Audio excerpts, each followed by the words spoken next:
Hello दोस्तों, ये है आपके लिए Rajasthan state open class 12th के इंग्लिश की कोई इम्पोर्टेंट्स नोट्स है भाई। तो सेकंड चैप्टर है लीजर। ये पोएम है भाई।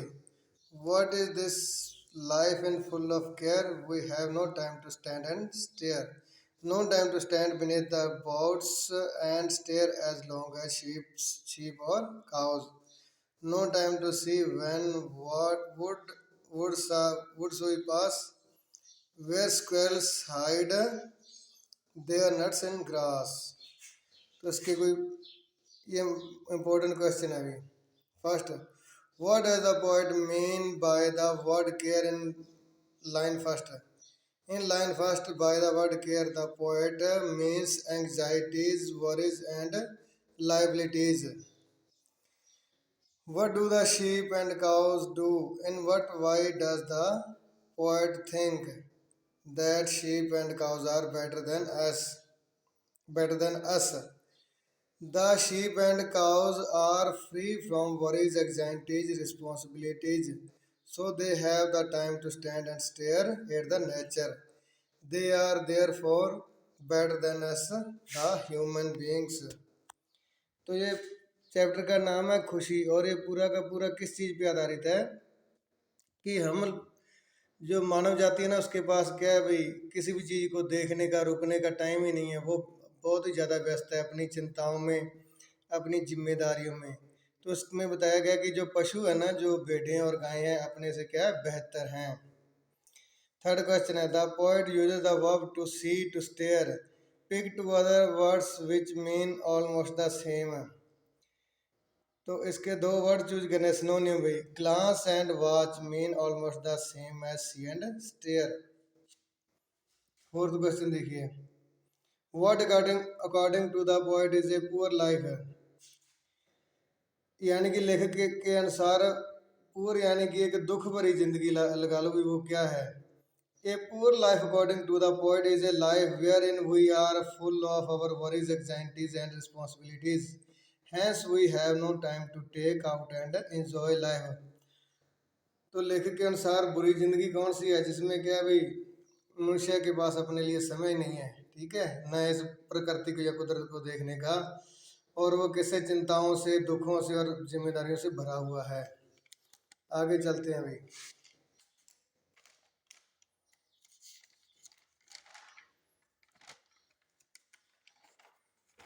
उसके बाद है ये आ गया भाई 12th चैप्टर। ठीक है जी, ये चैप्टर है अपने, एक लड़का राहुल अपने पिताजी को पत्र लिखता है भाई, ठीक है। उसके बारे में, do you think Rahul father was really angry with him. तो राहुल ने अपने पिताजी को पत्र लिखा, और उसके प्रत्युत्तर में भी उसके पिताजी उसको पत्र लिखते हैं, क्योंकि राहुल ना 1/4 नंबर से अपनी क्लास में पीछे रह गया था। तो उसके पिताजी बहुत उससे नाराज होते हैं, क्योंकि उसकी पोजीशन थी ना, वो सेकंड आ गई थी क्लास में। तो do you think Rahul father was really angry with him, इसका आंसर भी क्या आप सोचते हैं कि वास्तव में राहुल के पिता उससे नाराज थे। Some parents are over ambitious and intolerant, as such expect that their children should get 100% marks. Raul's father was of the same nature. He felt it ill when his son lost his first position by a quarter mark. Hence, I think he was really angry with him. उसके पिताजी क्यों दुखी हुए, उस पर क्यों नाराज हुए, क्योंकि उसने ना 1/4 नंबर की वजह से उसकी क्लास में जो पोजीशन थी वो खराब हो गई थी भाई, इसलिए उसके पिताजी उससे नाराज थे। सेकंड है भाई, what kind of letter did the father write to his son, do you think he did the right thing। तो उसके पिताजी ने किस प्रकार का पत्र लिखा था भाई राहुल को। The father wrote an angry letter, उसके पिताजी ने एक नाराजगी भरा पत्र लिखा। To his son, no I don't think he did the right things, the boy had answered the paper thoughtfully but the teacher marked the paper wrongly due to confusion about a preposition। तो राहुल के पिताजी ने नाराजगी भरा पत्र लिखा, ये बात सही नहीं है, बिल्कुल गलत है, क्योंकि राहुल ने बिल्कुल सही उत्तर लिखे थे, पर उसके टीचर ने क्या है, एक कन्फ्यूजन के कारण 1/4 नंबर गलत दे दिया था। तो राहुल इस बात के लिए जिम्मेदार नहीं था। आगे चैप्टर 8 है, a case of suspicion, who is Evans, where was he going. तो इसमें क्या, एक तो डॉक्टर होता है भाई, ठीक है जी, और एक होता है इवांस, वो कहीं जा रहा था रास्ते में, तो वो डॉक्टर से लिफ्ट लेता है। तो उसके बारे में ये बहुत इंपॉर्टेंट क्वेश्चन है। Evans was the man whom doctor Benson gave a lift in his car on a windy night. He was more or less a mechanic.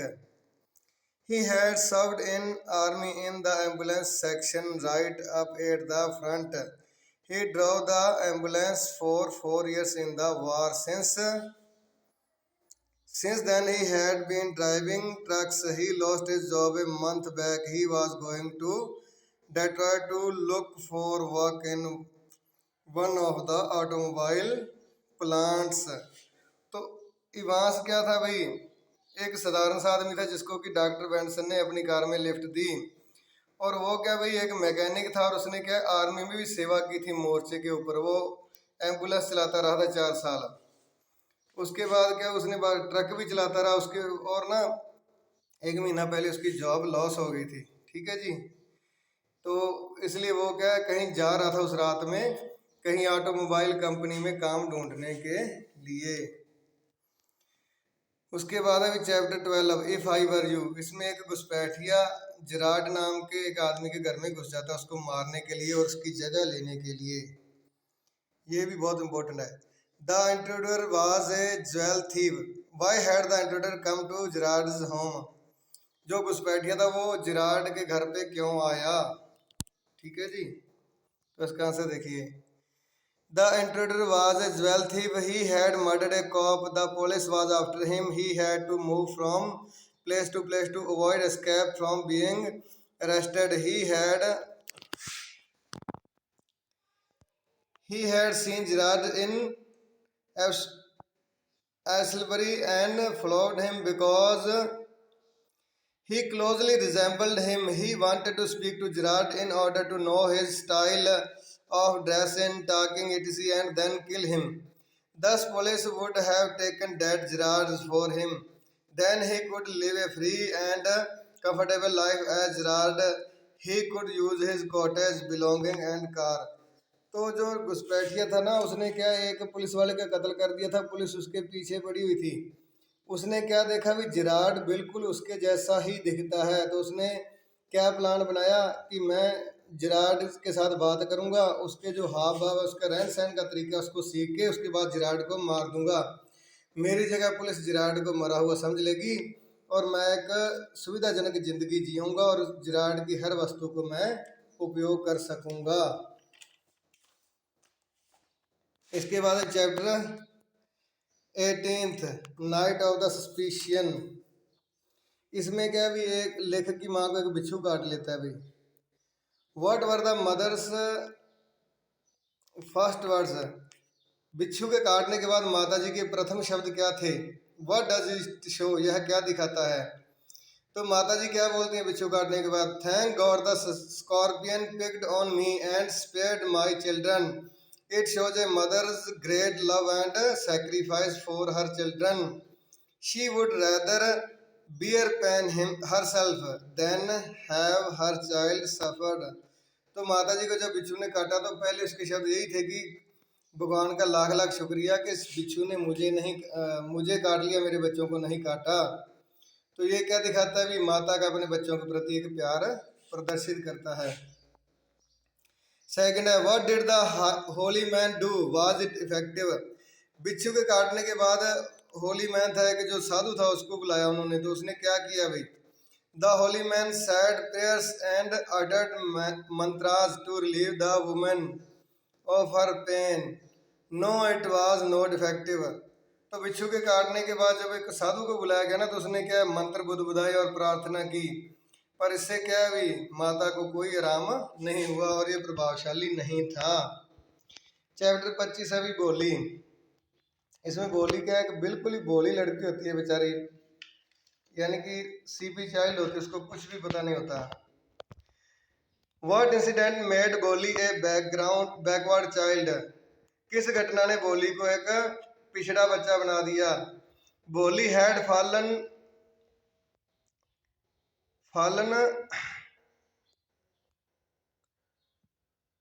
बोली had fallen off from the coat and some part of her brain was damaged. This incident made Bolly a backward child. तो बोली क्या है भाई, एक ऊंची जगह से ना छज्जे से गिर गई थी तो और उससे क्या हुआ, उसके दिमाग पे चोट लग गई और इस घटना ने उसको एक पिछड़ा बच्चा बना दिया। Ram how finally Ramraj wife agree to send Bholi to school? तो उसकी माँ, उसके पिता का नाम था रामलाल और उसकी माता जिसको स्कूल भेजने पे राजी नहीं थी, उसकी माता जी किस प्रकार राजी हुई? Ramlal wife suggested him to send Bholi because it would satisfy tehsildar and secondly Bholi being with ugly face and little sense had very little chance to get married. तो उसकी माता जी ना उसको स्कूल भेजने पे लिए क्यों नहीं राजी थी? क्योंकि ना उसका बहुत ही भद्दा चेहरा था और उसकी बुद्धि भी बहुत कम थी, इसलिए वो राजी नहीं थी। और तहसीलदार के समझाने पर उसको स्कूल भेजने पे वो राजी हो जाती है। भाई आगे चलते हैं भी पैराग्राफ पे। ये सारे के सारे पैराग्राफ भाई साहब मैंने पासबुक में से लिए हैं, पासबुक है मेरे पास इंग्लिश की और बहुत ही इंपॉर्टेंट है। ठीक है जी, तो ये पैराग्राफ पढ़िए, देख लीजिए अच्छी तरह और क्वेश्चन देखते हैं। The scientist are looking for, तो इसका आंसर आएगा B, life in other parts of universe. Scientist क्या खोज रहे हैं? ब्रह्मांड में किसी अन्य जगह पे जिंदगी को खोज रहे हैं, अभी कहीं ना कहीं कोई ना कोई क्लू मिल जाए। Second, the size of Mars is, जो मार्स ग्रह उसका क्या साइज है? Half the diameter of earth, उसका साइज क्या है? पृथ्वी की परिधि से आधा है। और इसमें थर्ड क्वेश्चन है भाई, why the scientist select the Mars, उन्होंने मार्स क्यों चुना? Because first of all the Mars closest planet to the earth and they believe a forms of life might be found on Mars. तो Mars यानी कि मंगल ग्रह को उन्होंने क्यों चुना? क्योंकि वो सबसे नज़दीक है भाई किसके? पृथ्वी के, और वहाँ क्या भी जिंदगी पाई जा सकती है, तो इसलिए उन्होंने वैज्ञानिकों ने इसको चुना।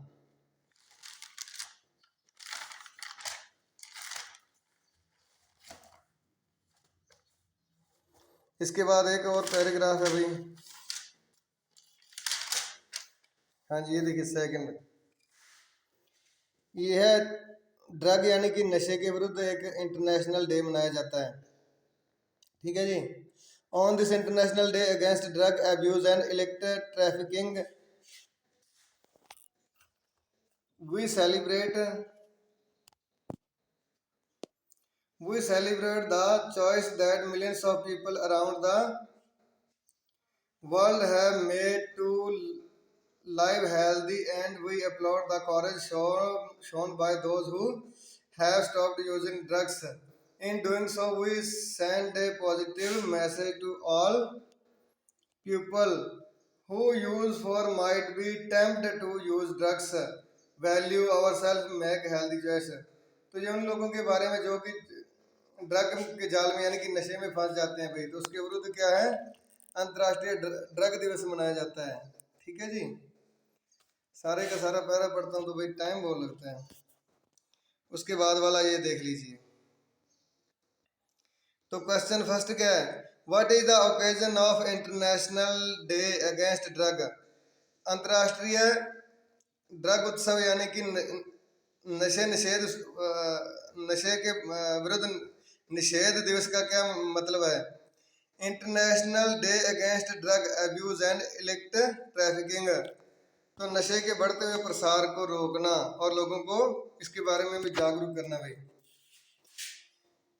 Why does the writer say that those who are not drug addicts should firmly choose not to fall victim to drug addiction? तो लेखक क्या सोचता है भाई, वो लोग अच्छे हैं जो कि नशा नहीं करते। क्यों अच्छे हैं? क्योंकि because drug addiction leads to dead end. क्योंकि नशे से क्या है भाई, आदमी मृत्यु की ओर बढ़ता है। थर्ड है, what should people resolve on the occasion. इस अवसर पर लोग क्या कर सकते हैं? People resolve on the occasion that they would create and live in a drug free society and that people should lead healthy life. तो लोग क्या कर सकते हैं भाई, एक अच्छी मतलब दुनिया का निर्माण कर सकते हैं जिसमें कि है लोग नशे से फ्री हों, नशा मुक्त समाज हो। ठीक है जी, और एक अच्छी स्वस्थ जिंदगी जिए।